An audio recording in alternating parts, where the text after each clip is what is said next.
Assalamualaikum warahmatullahi wabarakatuh.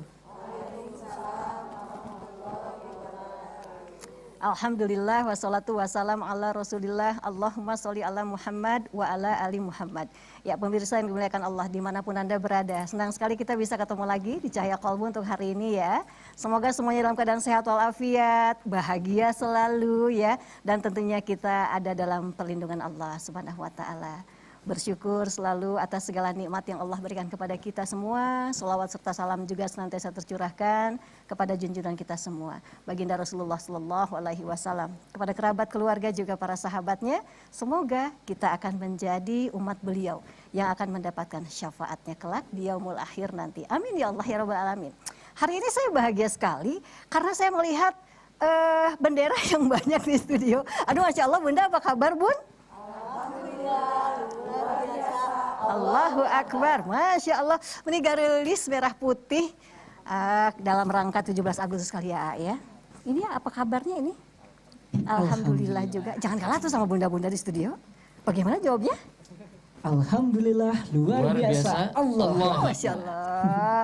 Bun, ini merah putih hari ini ya.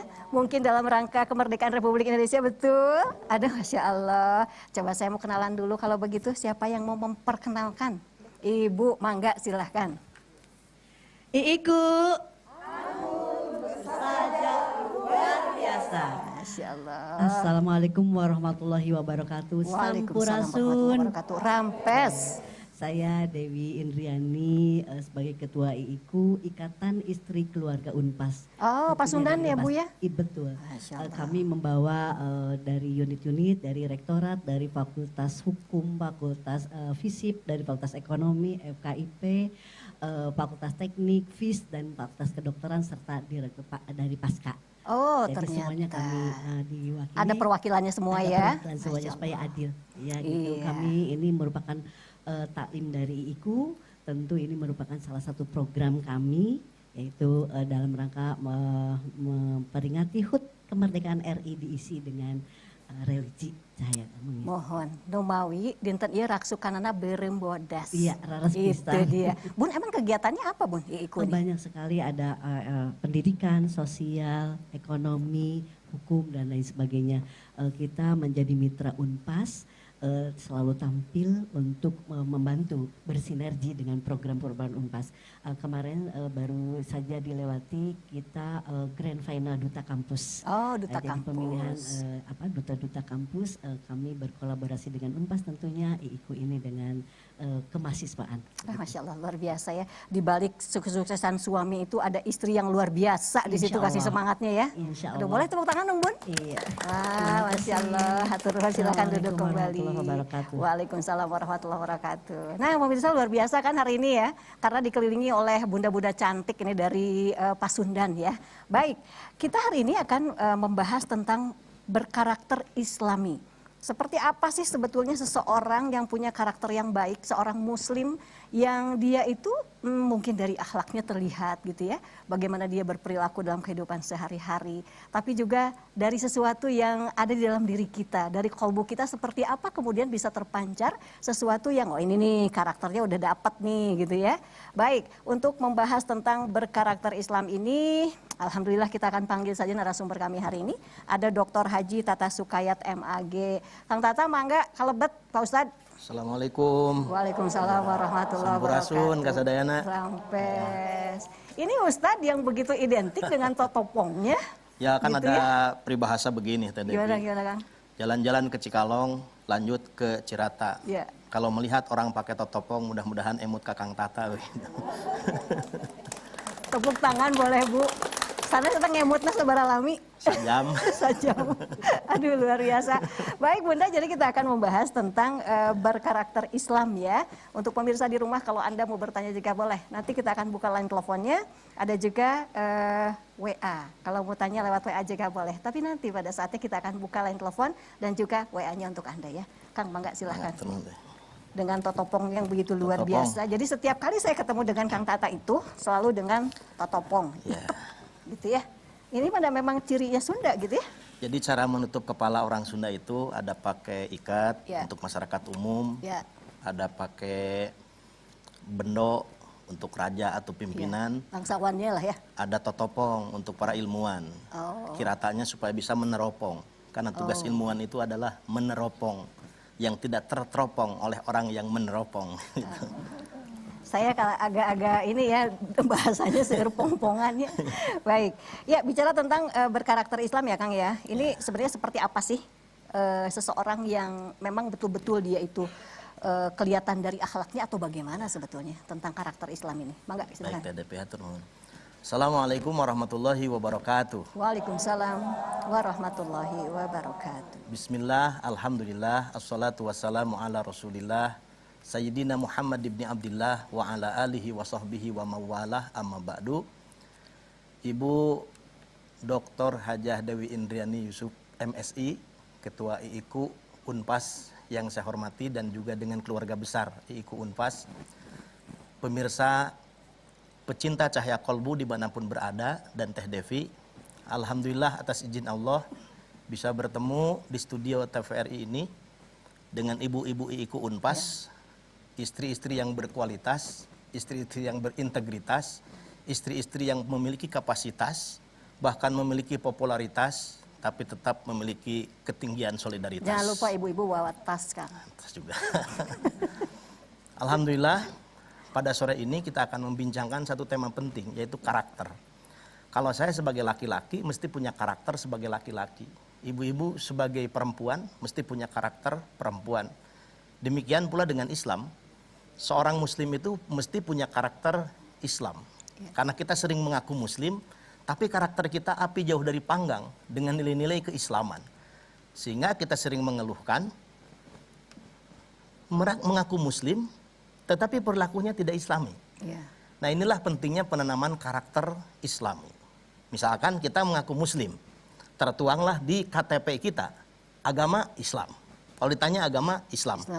Tapi kalau diberlakukan salah satu hadis Nabi, bukan hanya mengaku tapi diakui, yang diakui oleh Nabi, diantaranya perbedaan muslim dengan muslim itu adalah sholat.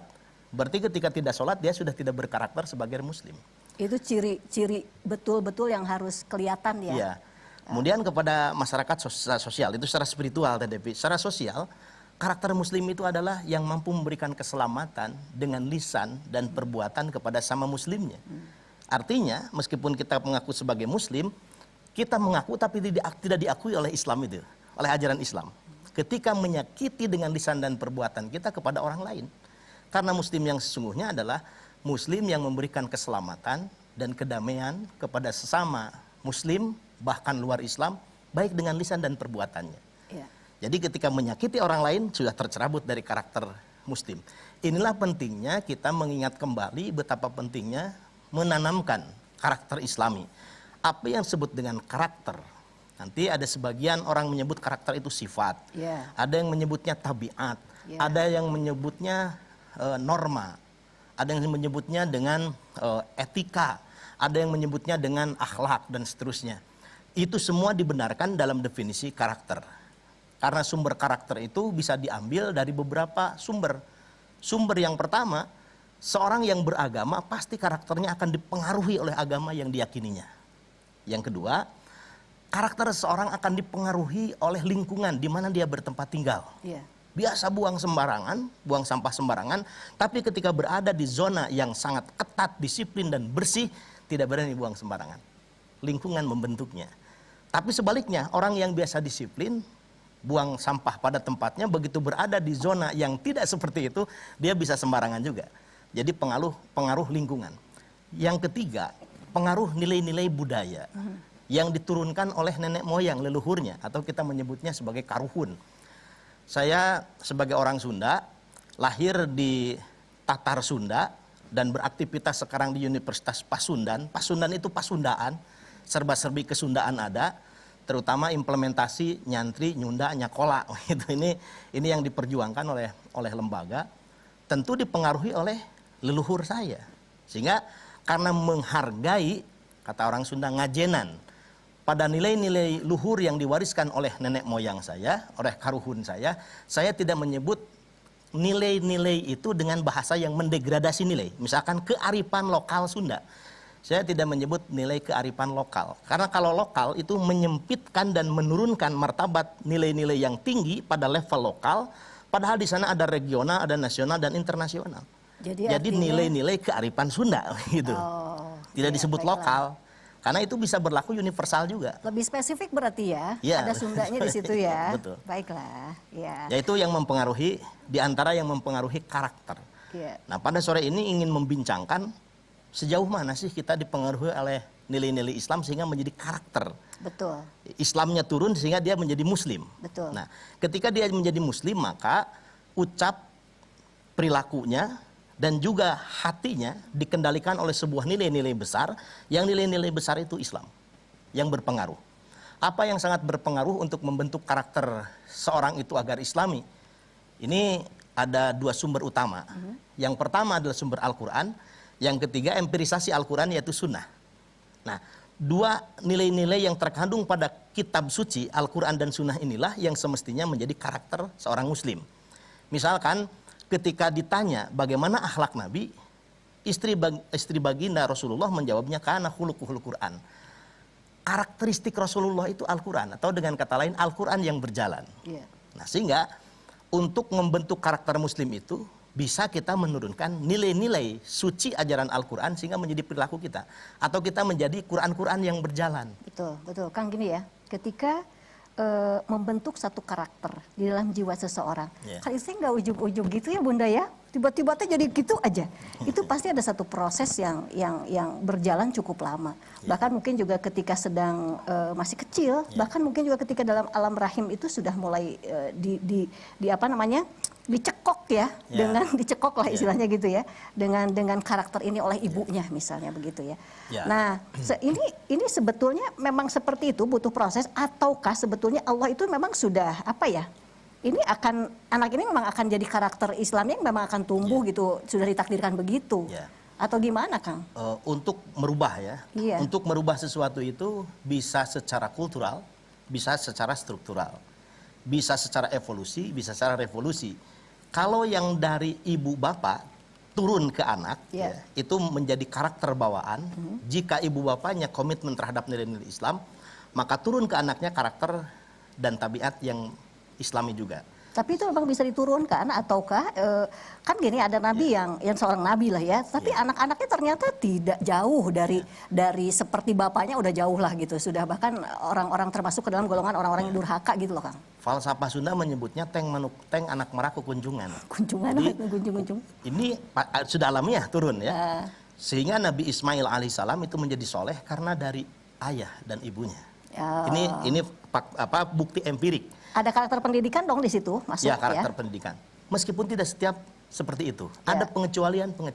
Kalau misalkan ibu-ibu berasumsi yang berbeda kepada saya, ibu akan mengusulkan misalkan bagaimana dengan Kan'an? Kurang soleh apa bapaknya? Nabi. Tapi kok jadi Kan'an? Ada beberapa pengecualian. Tetapi rumus umum menyebutkan ma fil aba fil abna. Apa yang ada di ibu bapak akan nampak di anaknya. Ini fisik dan juga psikis. Fisik itu sudah Allah desain supaya tidak difitnah. Sehingga begitu anak lahir, ia memirip ka ibuna, ia memirip ka ramana, coba ia memirip ka tatanggana, masalah itu. Itu bisa akan jadi masalah ya. Iya. Termasuk psikis ya. Bahasa kejiwaan anak itu bisa diturunkan dari ibu dan bapaknya. Maka ada ajaran Teh Devi, ini teorinya diturunkan oleh Al-Imamul Ghazali. Disebutnya, orang barat menyebutnya sebagai pendidikan pranatal, beliau menyebutnya at-tarbiyah qoblal wiladah. Jadi ketika seorang ibu hamil itu sudah mulai penanaman karakter. Maka ketika hamil baca Al-Quran, anak di dalam rahim akan tumbuh menjadi pecinta Al-Quran. Ketika ibu hamil rajin sholat, terutama sholat malam, dia sesungguhnya sedang mendidik anaknya agar rajin sholat. Tapi upami nuju hamil, ibu shopping wae, budak kebalanya terus erin-erin. Itu tuh sudah terbentuk dari situ juga ya. Artinya diimbangi antara kesenangan duniawiyah dengan kesenangan ukhrawiyah. Karena Islam juga tidak melarang menggapai kesenangan duniawiyah. Olahraga, olah rasa, olah rasio, kan itu yang dilakukan oleh ibunya itu akan melekat kepada anaknya. Ini penanaman nilai-nilai Al-Quran. Yang kedua, Allah itu maha adil. Kalau kita langsung ingin menurunkan dari Al-Quran, Jangankan kita para sahabat saja tidak paham dengan isi kandungan Al-Quran. Yang bahasa Arab, mereka juga berbahasa Arab. Apalagi kita berbahasa Arab, diterjemahkan dulu ke bahasa kita, belum memahaminya, perlu tafsir dan lain sebagainya. Allah turunkan penerjemah Quran terbaik yang menerjemahkan bi ahsani qaul dan bi ahsani amal, dengan baiknya tutur dan baiknya perbuatan, yaitu Rasulullah Muhammad sallallahu alaihi wasallam. Sehingga ketika kita ingin mengamalkan Al-Quran menjadi tidak sulit lagi karena ada Quran yang berjalan. Nah, sehingga sumber pembentukan karakter Islam itu selain dari Al-Quran kitab sucinya juga bisa turun pada sunnah Rasulullah Muhammad sallallahu alaihi wasallam. Kang, sebetulnya gini ya, karakter apabila seseorang itu memang sudah seperti itu ya, itu sudah melekat di dalam dirinya dengan sikap dia dan sifat dia yang begitu. Tetapi apakah itu bisa berubah ya? Walaupun ini secara Islami, misalnya dia memang sudah baik sejak kecil, tetapi jangan lupa ya Bunda ya, kita juga sering tiba-tiba jadi berubah sikap gitu ya, tergantung mood kita juga. Nah ini kan akan fluktuatif seperti itu kah? Atau kalau karakter yang sudah terbentuk itu memang dia betul-betul akan nerap, seperti itu gitu ya? Kalau karakter baik sebetulnya bawaan. Jadi lahir ke dunia itu dalam konsepsi Islam, tidak ada orang yang berkarakter buruk. Sebenarnya tidak ada yang berkarakter buruk. Karena Islam meyakini ada sebuah ikatan janji suci antara hamba dalam bentuk ruh dengan Tuhan yang disebut dengan primordial covenant. Ahdul fitri fi alami ruh. Ketika ruh menjawab bala syahidna yang disebut dengan syahadah ilahiyah. Maka dalam konsepsi Islam asal manusia itu suci. Asal manusia itu berkarakter baik. Asal manusia itu berkarakter tauhidullah. Asal karakter manusia itu orang yang taat. Maka lahir dalam keadaan fitrah, dalam keadaan suci. Lalu apa yang menyebabkan seseorang kemudian berubah menjadi karakter yang tidak baik? Betul. Tunggu ya setelah yang satu ini. Baik, pemirsa kita harus lihat dulu ya sebentar ya. Nanti selepas selingan yang satu ini kita akan lanjutkan lagi masih membahas tentang berkarakter Islam. Tentunya di Cahaya Kolbu, tenangkan hati, sejukkan jiwa. Baik, kita lanjut lagi kebersamaan kita ya pemirsa ya. Masih di Cahaya Kolbu hari ini membahas tentang berkarakter Islam. Ada Kiai Haji Dr. Haji Tata Sukayat MAG ya, bersama bunda-bunda juga dari Ikatan Istri Keluarga Unpas ya Bun ya. Saatnya sekarang pemirsa yang mau bertanya boleh silahkan ya. Kita akan buka line telepon 022 540 6677 atau melalui WhatsApp juga silakan. Pertanyaannya mau chat saja boleh 0811 2499 299 ya. Silahkan, nanti kita akan coba untuk membahas sesuai dengan tema yang kita bahas hari ini, berkarakter Islam ya. Ya nggak usah deh, ibu-ibu dulu ya. Bisa ada yang penasaran pengen nanya, Bun? Ya, mangga silahkan. Berdiri aja Bun, mangga. Iya. Betul nuhun Teh Depi. Ya. Assalamualaikum warahmatullahi wabarakatuh. Waalaikumsalam warahmatullahi Pak wabarakatuh. Ustadz, hatur nuhun karena kesempatan Pak Ustadz, kita hadir di sini, ibu-ibu pasti mengharapkan putranya itu tadi semua keturunannya adalah berkarakter Islami. Ya. Tetapi kita pasti semua ibu-ibu sudah berdoa, berupaya untuk meraih, mendapatkan keturunan yang kita harapkan. Tetapi kenyataan dan lingkungan kadang-kadang sulit sekali langsung mendapatkan apa yang kita inginkan. Nah Pak Ustadz, punten tips dan trik pembentukan, bagaimana upaya pembentukan yang berkarakter Islami secara praktis itu. Mudah-mudahan jantan kiat Saroleh solehah ya Bu ya. Iya, mohon. Iya, Hatur mangga. nuhun. Assalamualaikum warahmatullahi wabarakatuh. Waalaikumsalam warahmatullahi wabarakatuh. Membentuk anak-anak yang berkarakter Islami seperti apa ya? Karena kan tadi di sebelum kita break ya, seseorang bisa berubah. Lantas apa yang merubah orang ini? Padahal mungkin orang tuanya tuh sejak awal tuh sudah menggiring putra-putrinya Bun ya untuk jadi orang-orang yang baik, pengennya mau begitu. Ya, biar tidak belok lah Kang di tengah jalan. Ini pertanyaan yang sangat menginspirasi dari Ibu Dr. Hajah Dewi ini. Jadi yang bertanya lebih tahu daripada ditanya sebetulnya. Tetapi karena saya harus menjelaskan, izin Ibu. Pertama, pemahaman kita terhadap anak dalam konsepsi Islam itu sudah perfect, sudah sempurna. Nah, sehingga memelihara kesempurnaan itu kewajiban orang tua dan lingkungan. Nah, yang paling berpengaruh itu saya rasa ada 3 hal yang bisa kita lakukan. Pertama, pembentukan karakter Islami itu memang memerlukan pendekatan yang bersifat struktural. Dari mulai struktur keluarga. Sehingga ada kewajiban ya ayyuhalladzina amanu qu anfusakum wa ahlikum naro.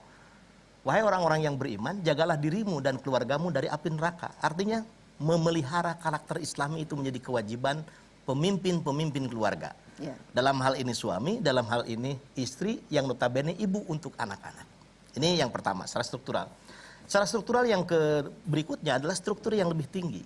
Ya, di pemerintahan, di mana wilayah ada penguasanya, itu bisa menurunkan sebuah kebijakan, baik perwal, perda, perbub, pergub, dan lain sebagainya, yang bisa mendukung tegaknya nilai-nilai yang baik, dan bisa meminimalisir, kalau bisa menghilangkan nilai-nilai yang buruk, yang tidak bisa dijangkau oleh kekuasaan pada tingkat keluarga. Yang pertama. Yang kedua, secara kultural. Pendekatan kultural ini pendekatan yang timbul dari pribadi masing-masing, yang dimulai dari individu kita. Ini sesuai dengan pernyataan Allah dalam Al-Quranul Karim. Innallaha la yughayyiru ma biqaumin hatta yughayyiru ma bi anfusihim. Allah tidak akan merubah nasib suatu kaum kecuali individu-individu kaum itu melakukan perubahan. Jadi perubahan komunal hanya bisa terjadi karena perubahan individual. Sehingga kita tidak bisa menuntut berubah dong negara kita, berubah dong ke tingkat wilayah kita. Perubahan itu bisa terjadi kalau mulai dari diri kita. Sehingga perubahan itu seperti piramid berbalik. Dimulai dari skup yang paling kecil, nanti melebar. Dan itu yang dilakukan oleh baginda Nabi. Ketika era jahiliyah, semua orang kelam dalam kejahiliahan, perubahan itu dimulai dari siapa? Dari pribadi Nabi yang mengasingkan diri atau ujlah ke Jabal Nur, masuk ke Gua Hiro. Orang lain tenggelam dalam kelam kejahiliahan, beliau menyelamatkan diri. Sudah selamat dirinya, selamatkan istrinya, selamatkan sahabat yang terdekat, sehingga terbentuklah sahabat-sahabat yang awal masuk Islam, yang dijamin surga itu, yang dijamin akan masuk surga. Berikutnya perubahan pada level yang lebih besar. Beliau migrasi dari Mekah ke Yasrib. Berubah Yasrib, menanamkan nilai-nilai Islam yang baik dengan struktur kekuasaan di bawah kekuasaan Rasulullah, dan kemudian pindah lagi ke Mekah, terjadi Futuh Mekah.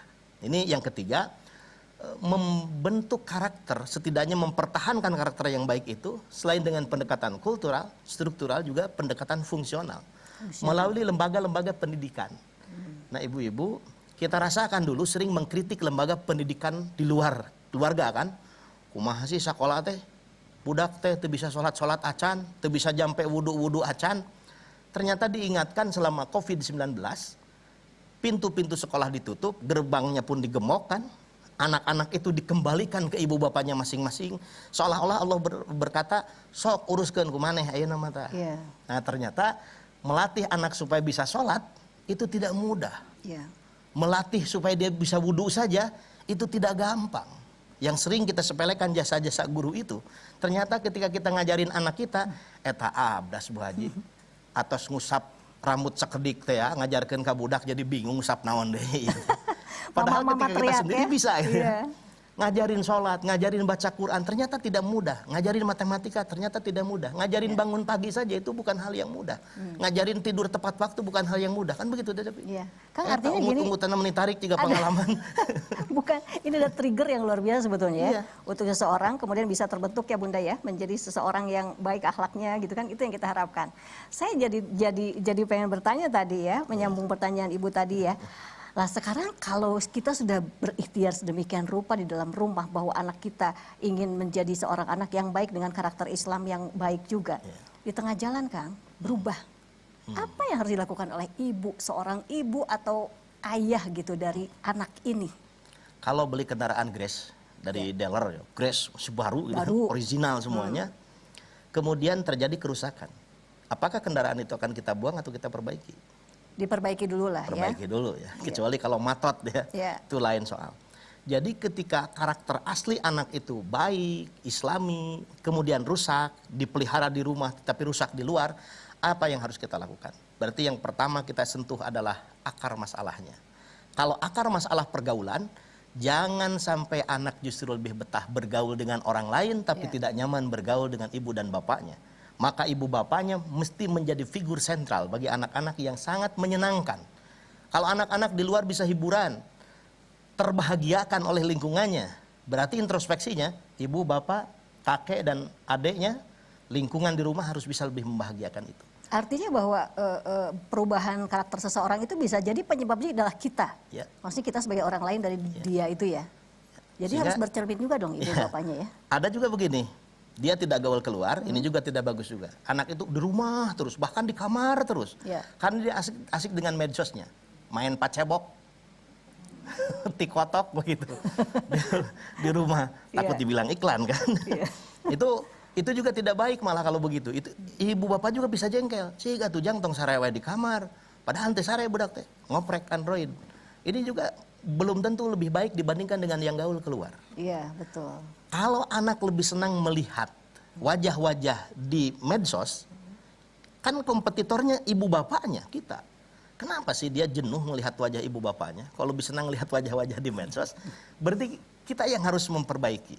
Tidak bisa kita larang. Timimiti ayeuna maneh ulah nyekel handphone. Udah nggak zaman, udah nggak bisa. Ulama menfatwakan haram juga banyak yang menentangnya.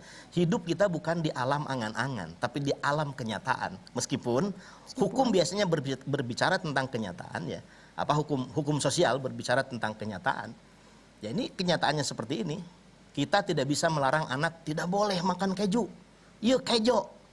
Ah, itu nggak bisa dilarang. Beda tipis lah, Pak. Bersaing. Keju dengan kejo, beda tipis. Bersaing gitu kan. Baik, Nah, iya. sehingga Teh Devi ada yang sering dikeluhkan. Kunaonnya budak ayeuna mah resep nanti di luar, resep di jero. Berarti di rumah tidak menyenangkan buat dia. Ya, ada sesuatu yang salah juga sesuatu. sebetulnya dengan pendidikan di rumah berarti ya. Iya. Iya. Dan baiklah. ini kritikan ya, otokritik kalau buat saya. Ya. Fenomena zaman sekarang terutama di kota yang mendidik dan membesarkan anak itu ibunya. Iya. Termasuk anak laki-laki. Ya. TK diantar ku indung. Iya. SMP, SMA diantar ku indung. Memang. Indungna sambil ke salon, Iya. makanya budak lalaki, ngadaguan 2 jam. Kan tuh betah sok main handphone jang. Nah, main handphone kan. Main handphone udah bosan, ibunya belum selesai juga karena pedimeni ditambah perawatan yang lain. Sok atuh ujang Bapak ge. meni apal karena pedimeni. Pan sok jajah peuceut. Oh, panawi teh sok pedimeni nyawunya. Jajah pun biang. Baiklah. Sareng biangna barudak. Akhirnya kan jiwa laki-laki tapi karena sering bersentuhan dengan didikan ibunya, akhirnya jiwa perempuan lebih melekat dan lebih dekat dengannya. Hati-hati juga berarti tentang hal ini ya. Maka Teh Devi, kalau kita baca Al-Quran, yang mendidik anak itu bapaknya. Kalau Bapak juga mendidik Luqmanul anaknya. Hakim dalam Al-Quran. Oh, iya, baiklah. Ya bunayya, la tusyrik billah. Itu perkataan bapak, itu Luqmanul Hakim. Nabi Ibrahim alaihissalam mendidik putranya sampai mau disembelih itu ketika kurban itu. Dan laki-laki bisa mewariskan jiwa laki-laki kepada anak laki-laki dan bisa mewariskan jiwa patriotisme kepada perempuan sehingga dulu anak-anak perempuan yang dilatih dan berjiwa laki-laki itu bisa berjuang. Begitu. Iya. Ini bukan karena di depan saya ibu-ibu Teh Devi dan termasuk presenternya perempuan. Ini otokritik kata saya, otokritik. Sehingga sejak kapan bapak itu harus lepas dari mendidik anaknya? Itu kan sejak zaman modern sekarang. Sehingga jiwa laki-laki itu susah tumbuh. Di negara-negara maju itu tidak masalah. Kenapa? Ada kewajiban militer. Iya, kalau kita tidak ada. Iya, di Mesir, di Korea Selatan Oh, kan iya. ada wajib militer sehingga jiwa laki-laki itu meskipun tidak dapat diserap dari keluarganya tapi maksimal dengan sistem negaranya yang mewajibkan kewajiban militer. Mari kita lihat pemuda-pemuda di sini apakah jiwanya jiwa laki-laki tulen. Bahaya cenanya Kang ya. Baik, jadi seperti itu ya. Aduh, udah luar biasa sekali ya. Ada yang mau tanya lagi? Ya, silakan Bun. Untuk pemirsa yang mau tanya boleh ya. Teleponnya 0225406677. WA juga boleh 0811249299. Silakan Bunda. Ya, langsung Bun. Bismillahirrahmanirrahim. Assalamualaikum warahmatullahi wabarakatuh. Waalaikumsalam warahmatullahi wabarakatuh. wabarakatuh. Nuhun Teh Devi. Begini, karena saya dari lingkup dan kita semua dari lingkungan Unpas, tentunya akan bertanya yang berkaitan dengan nilai-nilai kesundaan. Di sini ada yang namanya tadi dibahas karakteristik Islami. Apakah karakteristik Islami itu bisa bersinergis dengan nilai-nilai kearifan Sunda? Itu saja mungkin. Hatur nuhun. Wassalamualaikum warahmatullahi wabarakatuh. Waalaikumsalam warahmatullahi wabarakatuh. Saya jadi suka inget ya, kalau sepuh kapungkur mah teu ulah kitu pamali. Tong dina golodog panto cenah. Bisi nampat Nampat jodoh. Nanti atau kita harus break dulu ya. Iya, kita rehat dulu sebentar ya. Baik, pemirsa, sebelum menjawab pertanyaan yang satu ini, kita harus rehat lagi. Nanti selepas selingan kita kembali lagi bersama Anda. Tentunya masih di Cahaya Kolbu.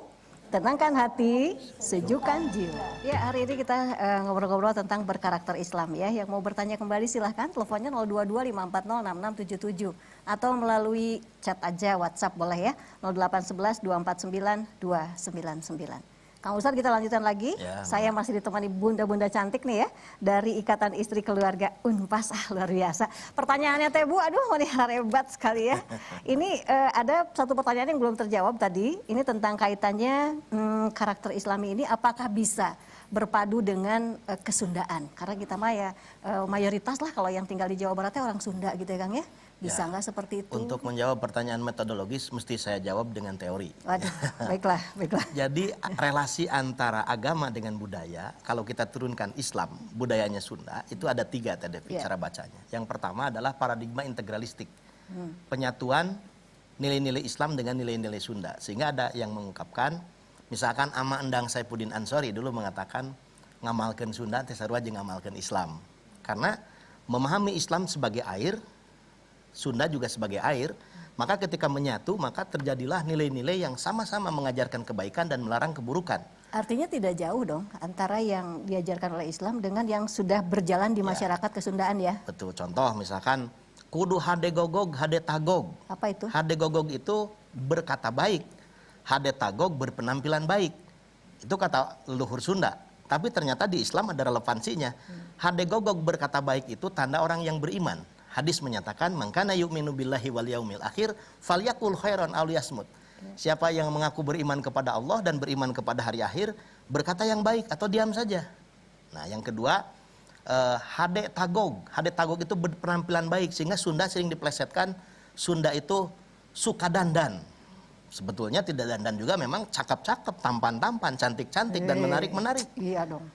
Al jamilah jamilatu laukanat ba'da naum. Al-qobihah, qobihatu, lau zuyinat kula yaum. Sengaja suaranya dipaleskan supaya tidak jadi saingan LM Voice. Ngeles aja gitu ya. Ustadz satu ini emang suka ngeles terus. Jadi syair ini mengatakan, Al-jamilah jamilatu, lau kanat seba'da naum. Yang cantik-cantik saja, meskipun baru bangun tidur. Al-qobihah, qobihatu, lau zuyinat qoblan yaum. Anu goreng-goreng wae, sok sanajan dangdan unggal poe. Urang Sunda karasep garulis teu dangdan oge disangka dangdan begitu. Orang yang tidak cakep bukan orang Sunda. Dangdan oge anger we goreng jadi sebut we tidak suka dandan gitu. Bukan orang Sunda kalau itu ya. Sehingga innallaha jamil yuhibbu jamal. Allah itu tampan menyukai yang tampan-tampan. Iya. Itu kan relevan. Nah, kemudian ada ungkapan begini tadi. Ulah papadon los kakolong. Mudah berkata, berjanji tapi mengingkarinya. Nah, itu Islam punya ajaran ayatul munafiki salasun. Tanda orang munafik itu ada 3. Yaitu idza hadasa kadzaba, ketika berkata bohong. Itu tanda orang yang munafik. Papadon los kakolong. Nah, ini nilai-nilai yang disebut dengan paradigma integralistik. Yang kedua, paradigmanya paradigma sekularistik, pemisahan nilai-nilai Sunda dengan nilai-nilai Islam sehingga tidak menyatu. Yang mengamalkan nilai-nilai Sunda merasa Islam itu ancaman. Yang mengamalkan nilai-nilai keislaman, Sunda itu merasa akan mendegradasi sehingga menyatukan keduanya suatu hal yang tidak mungkin. Ini paradigma yang kedua, bukan kata saya, kata paradigma ini. Kata paradigma. Ya, kata para pakar. Kemudian yang ketiga, paradigma simbiotik. Islam sebagai air, Sunda sebagai bejananya. Karena Islam itu kalau masuk di Eropa, sholatnya itu pakai jas. Islam masuk di Timur Tengah, sholatnya pakai gamis. Islam muncul di Sunda, sholatnya ya pakai sarung, pakai peci, pakai baju batik. Dan itu yang disebut dengan hal-hal yang bersifat profan. Yang sakralnya sholatnya, pakaiannya profan. Yang penting menutup aurat. Seperti ibu-ibu ini kan mengenakan busana yang disebut busana muslimah. Kan begitu, menutup aurat. Ini profan, sakralnya adalah menutup aurat. Nah, karena memposisikan Islam sebagai air dan Sunda sebagai bejana, maka budaya Sunda itu mewadahi nilai-nilai. Ketika kita Ramadan, puasanya sama. Nggak ada yang mengajarkan puasanya puasa ayakan, segala dihakan. Menahan lapar sejak imsak sampai berbuka puasa, kan begitu puasa kita. Sama di Saudi. Tapi bedanya sahur, aya nu nakol bedug, ngadulag, aya nu ngahudangkeun. Itu yang membedakannya. Yang ngadulag, membangunkan, ini budaya, ini hal yang profannya. Yang sakralnya itu sahurnya itu. Yang sakralnya itu puasanya. Sebelum puasa kita ada munggahan. Munggahan ini budayanya, ini yang profannya, yang sakralnya itu ada silaturahminya. Kemudian selesai puasa Ramadan ada halal bihalal dan lain-lain. Jadi mengawinkan itu sesuatu yang sangat ideal. Ya. Adan itu yang sakralnya, nakol bedugna eta manu propana. Kan setiap bedug di Sunda dulu dia di Jawa Barat bahkan di Indonesia itu ada bedug. Karena suara bedug itu bisa memberitahu orang lebih banyak. Kenapa tidak pakai kentongan? Kentongan itu biasanya untuk memanggil orang untuk hal-hal yang bersifat resmi dan kenegaraan. Ayam maling lain di bedugan, di kohkolan kan. Mengingatkan jadwal gotong royong, ngarona itu kohkol, bukan bedug. Tapi mengingatkan sholat dengan bedug. Nah bedugnya, kohkolnya ini, pentongannya ini profan. Nanti masuk adzan, masuk masjid sholatnya itu sudah sakral. Jadi artinya memang sangat memungkinkan, sangat bisa ketika ada asimilasi ya. Dua, bukan kultur sebetulnya, karena kalau agama ya yang harus kita ini ya. Tetapi dia kemudian masuk ke dalam budaya Sunda. Ya coba David contoh lain ya. Ini saya sebut bahasanya sinergitas konstruktif antara Islam dengan Sunda. Orang Sunda punya ajaran dengan falsafah, balabah someh hadeka semah. Baik kepada tamu kan. Islam punya ajaran, mangkana yu'minu billahi wal yaumil akhir fal yukrim dayfahu. Siapa yang mengaku beriman kepada Allah dan beriman kepada hari akhir fal yukrim dayfahu, muliakanlah tamunya. Kita punya kudu balabah someh hade kasema. Senyummu adalah sedekah. Sunda geus biasa kudu amis budi. Tepang sareng caroge imut, tepang sareng murang kali imut, eueuh salaki eueuh budak imut sorangan da ulah eta mah. Tekengeng gitu. Tekengeng gitu.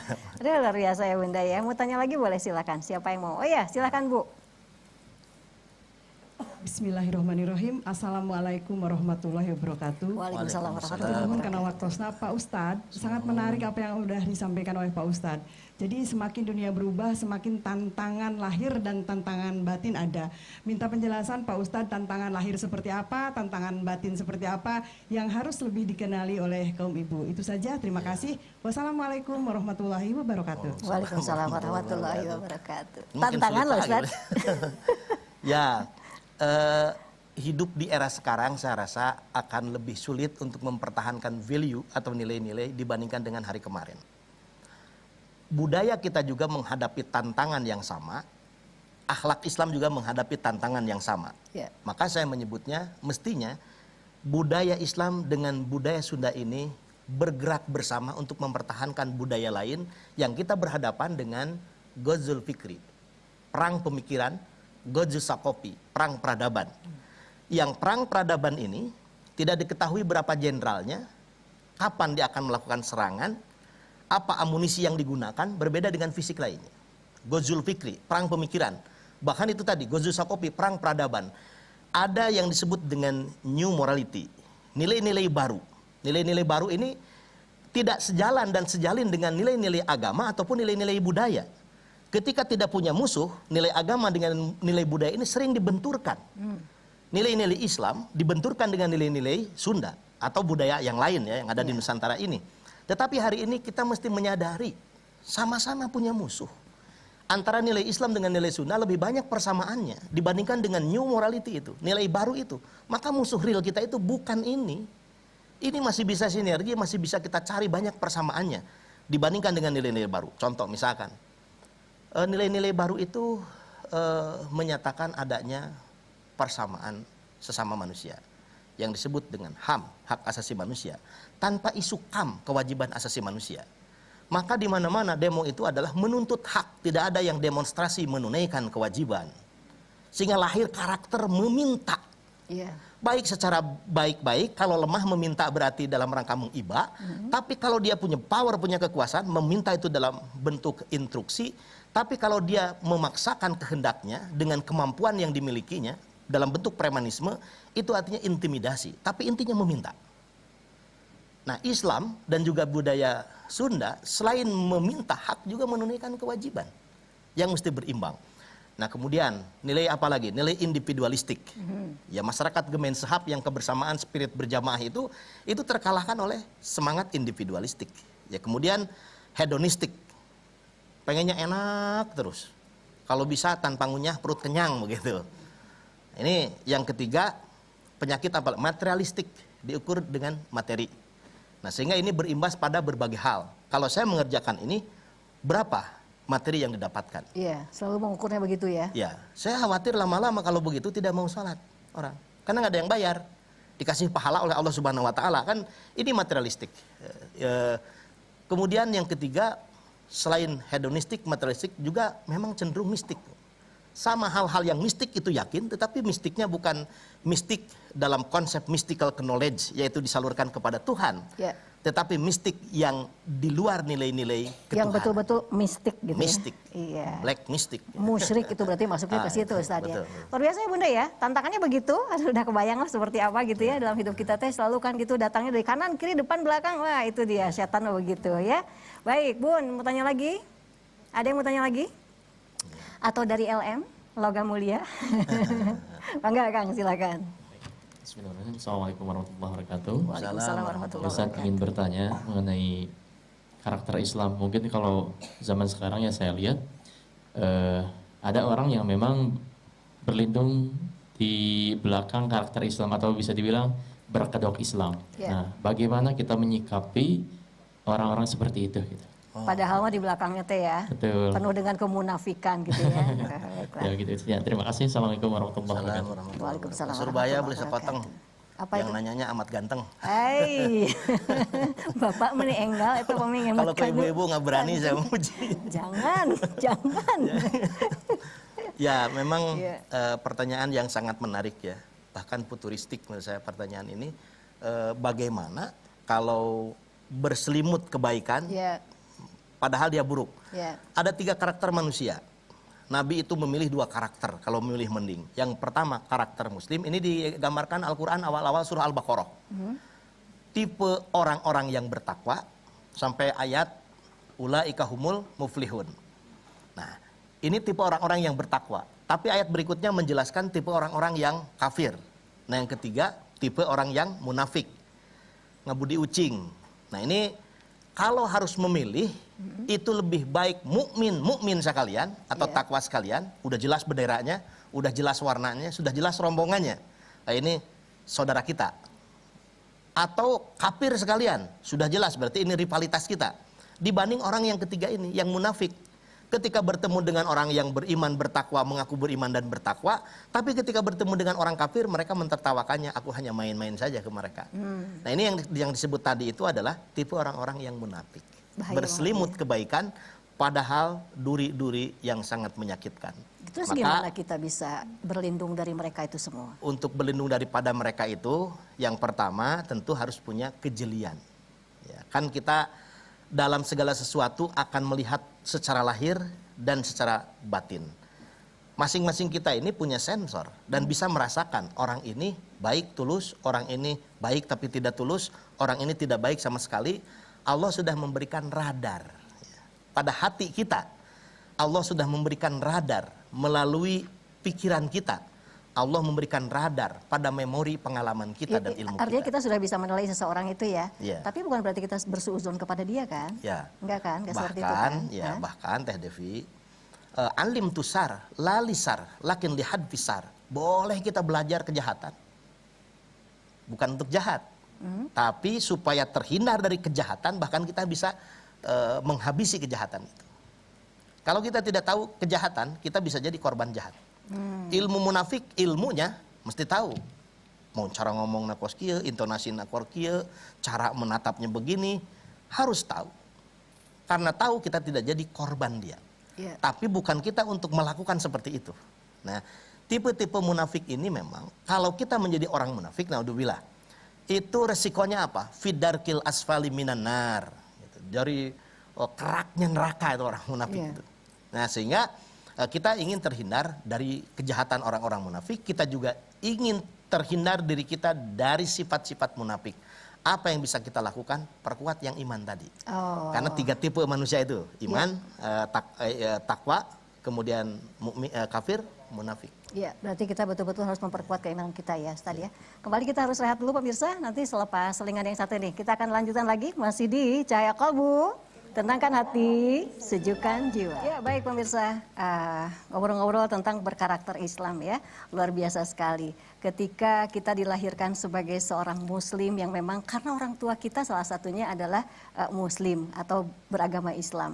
Ini tentu satu karunia yang begitu luar biasa. Tinggal bagaimana kita bisa membentuk karakter kita menjadi seorang muslim yang betul-betul bisa memperlihatkan akhlak yang baik sesuai dengan tuntunan Rasulullah ya. Kemudian juga kita melaksanakan segala perintah Allah dan tentu saja jangan melakukan hal-hal yang memang dilarang oleh Allah. Tetapi untuk mendapatkan karakter seorang muslim yang bagus itu bukan juga sesuatu yang mudah gitu. Karena ada satu proses yang harus kita lalui, kemudian ini juga tidak bisa berhenti begitu saja.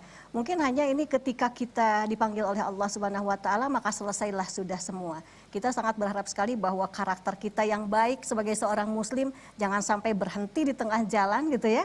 Kalaupun tadi disampaikan banyak sekali godaannya dari sana, dari sini, dari kanan, kiri, depan, belakang. Tetapi bagaimana kita berjuang terus agar karakter Islam yang sudah melekat ke dalam diri kita dan sudah baik ini kemudian tidak terlepas begitu saja. Maka akan merugilah seseorang yang kemudian menjadi seseorang yang tidak baik yang tadinya baik gitu ya. Ustaz, waktunya sudah habis loh ini. Oh, habis. Jadi kita baca doa ya Ustaz ya untuk menutup seluruh kebersamaan kita. Mangga silakan Ustaz. Allahumma salli wa sallim wa barik amin ya rabbal alamin. Ya Allah ya mujibas sailin. Engkau Tuhan maha mengijabah segala doa dan permohonan hamba-Nya. Ijabahlah doa dan permohonan kami ya Rabb. Amin. Ya Allah ya Rahman ya Rahim. Engkau Tuhan maha pengasih dan penyayang. Curahkanlah kasih sayang-Mu kepada kami yang selalu merindukan siraman kasih sayang-Mu. Laksana rindunya daun-daun menguning dan mengering dengan siraman hujan dari langit. Ya Allah, Ya Alim, Engkau Tuhan maha pintar. Ilmu-Mu laksana lautan yang tak pernah bertepi. Izinkanlah kami menyelam ke dasar lautan ilmu-Mu. Jadikanlah kami para pencari ilmu. Jadikanlah kami para penyebar ilmu. Jadikanlah kami para pengamal ilmu. Ya Allah, Ya Hadi, Engkau Tuhan maha pemberi petunjuk. Tunjukkanlah kepada kami jalan yang benar dan kami bisa mengikutinya ya Rabb. Dan tunjukkanlah kepada kami jalan yang buruk dan kami bisa menghindarinya. Ya Allah, Ya Ghaffar, Ya Ghafur. Wahai Tuhan maha pengampun, ampunilah dosa dan kesalahan kami ya Rabbana. Dosa dan kesalahan kami pada kedua orang tua kami. Dosa dan kesalahan kami pada guru-guru kami. Dosa dan kesalahan kami pada pimpinan-pimpinan kami ya Rabbana. Rabbana zalamna anfusana wa illam taghfir lana wa tarhamna lanakunanna minal khasirin. Rabbana atina fid dunya hasanah wa fil akhirati hasanatan wa qina adzabannar. Walhamdulillahi rabbil alamin. Amin ya Allah ya rabbal alamin. Kang Fatah hatur nuhun pisan. Ibu-ibu terima kasih banyak ya dari Ikatan Istri Keluarga Unpas. Juga LM Voice terima kasih banyak. Ya, pemirsa juga terima kasih Anda yang sudah menyimak kami dari awal ya. Sampai sekarang kita harus akhiri kebersamaan kita. Semoga apa yang tadi sudah kami sampaikan kembali kita harus mengamalkannya ya. Sampai di sini kebersamaan kita dalam Cahaya Kolbu. Sampai jumpa lagi di Cahaya Kolbu.